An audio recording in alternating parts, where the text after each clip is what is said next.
Well, folks, this is exactly the kind of thing that should send a shiver down the spine of progressives and Democrats. Of course, they're running Joe Biden again for re-election, supposedly. I don't know if any of us buys that. You've got the great white hype, Gavin Newsom, lurking in the shadows. And yeah, he's evidently running, as much as I said in the last year. I kept saying every time we did a video on him or anything, I would say, you realize he's running for president. He is running for president. Joe Manchin getting very close, we think, to running.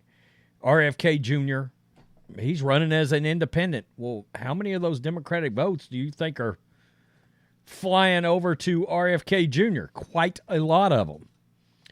And then you have what happened, of course, a week ago, this past week at UFC.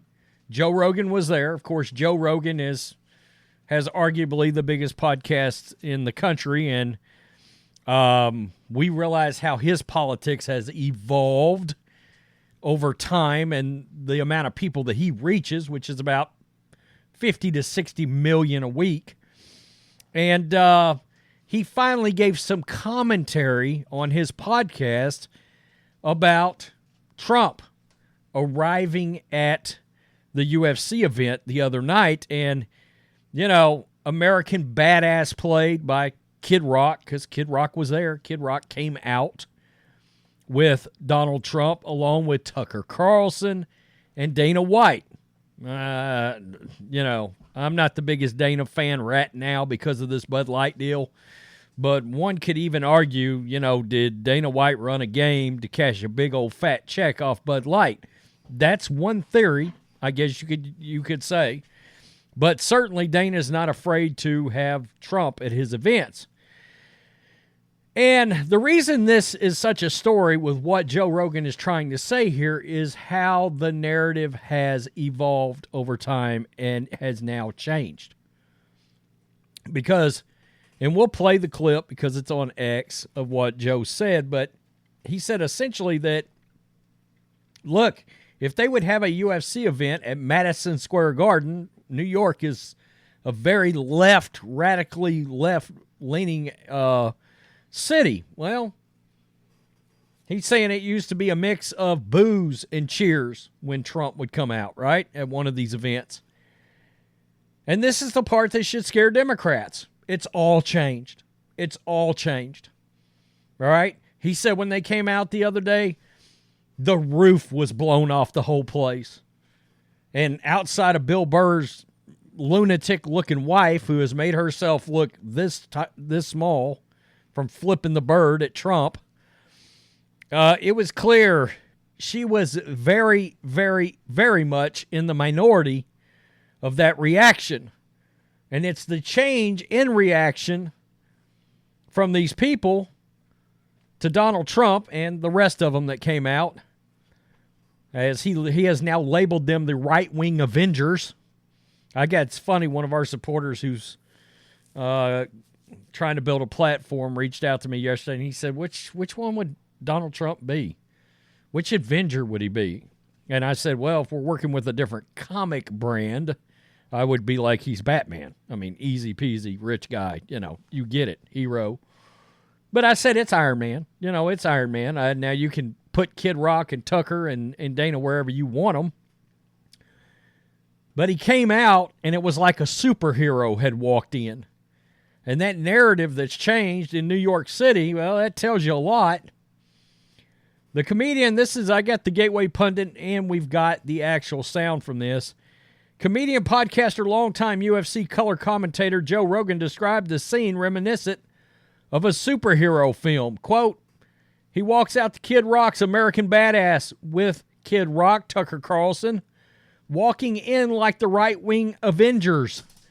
And the place went nuts, Rogan said Thursday on his podcast. The high-volume, high-energy rap rock single American Badass became a hit for Kid Rock in 2000. Also became the entrance theme for The Undertaker for a while when he went through the American Badass riding a bike stage, which I think he's kind of re-embraced that, I've noticed. Readers who wish to view the entrance of Trump and right-wing Avengers may do so. Well, let's just listen to what Joe Rogan's got to say. When he walked out of Madison Square Garden, it was fucking bananas. Really? It was, the whole place was cheering. He walks out to Kid Rock's American Badass with Kid Rock and Tucker Carlson walking in like the right-wing Avengers. And the place went nuts. I'm telling you, the fucking cheers of the crowd were nuts.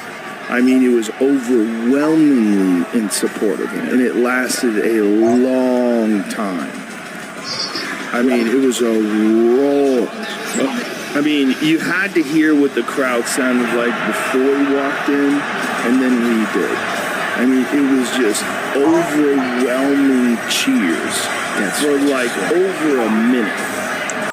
Okay, so he's saying the cheers went on for over a minute. Now, this is the part that should scare Democrats all over the place. Quote, one of the wildest aspects of it is that every time they go after him, he rises in the poll, Rogan said to Mike Baker. Furthermore, from his vantage point as a UFC color commentator, Rogan noticed a big difference. In the past, for instance, Trump received a mix of cheers and boos at UFC events. But that is no more. Quote, now, when he walked out at Madison Square Garden in New York, folks, it was effing bananas. It was the whole place cheering. In fact, Nia Renee Hill, the wife of comedian Bill Burr, made headlines as the lone dissenter who flipped two middle fingers in Trump's direction. Otherwise, it was all love. So she literally, now she looks like an idiot. Now, she looked like an idiot anyway, but you get my point. He's on the screen, I'm telling you, 99% of them, Rogan said before turning his head to the side and mumbling the lone exception, Bill Burr's wife. That brought laughter from Baker. In fact, Rogan called Hill's double middle finger salute a Bud Light moment, rot-row, and he goes on to talk about she may just receive backlash in the same way Bud Light received backlash involving Dylan Mulvaney. Thing is, she's people were actually actively drinking Bud Light. I don't know what Bill Burr's wife's significance is whatsoever outside of for Bill Burr personally. I love him as a comedian, but, I mean, who cares what she thinks? Rogan then asked his staff to pull up the video. He said, I'm telling you, the effing cheers were nuts. Overwhelmingly in support of him. Imagine a minute of people screaming at the top of their lungs. So that's sort of the thing right there that tells you this should have Democrats very concerned if they haven't already switched parties. Because that tells you the steam of Trump and the steam of an independent president candidate, the Democrats got no shot here. None. We know that Trump's enemies are terrified of this energy. 2 sham impeachments and 4 sham indictments have only made him more popular. In fact, this week they trotted out an old play from his fear-mongering playbook in which they fixated on Trump's use of the word vermin and a New Hampshire campaign event. Who cares? There's a lot of vermin out there right now. Quote, root out the communists, the Marxists, the fascists, and the radical left thugs that live like vermin within the confines of our country that steal and cheat and lie on, you guessed it, a certain special day every 4 years. Democrats are screwed here. They're in a lot of trouble because the Department of Justice and Biden and all these Soros prosecutors, this all backfired. It all blew up right in their face. going after him has added a layer of being a martyr here to Trump's energy. And man, martyrs become heroes. And Trump was already a hero to a lot of folks. But it's pulled in different demographics now. Biden has lost a massive amount of the black support. And I've got a video coming about that later that will drop your jaws, because you've got black people just now coming out and challenging the White House. And it's hilarious. And they see Trump and they go, you know what? Everything was better in life when he was president. Lower gas prices. I mean, inflation was down. I mean, you go into the grocery store, it's tangible. You can feel it. It hurts. Everyday Americans feel that, even ones that voted blue.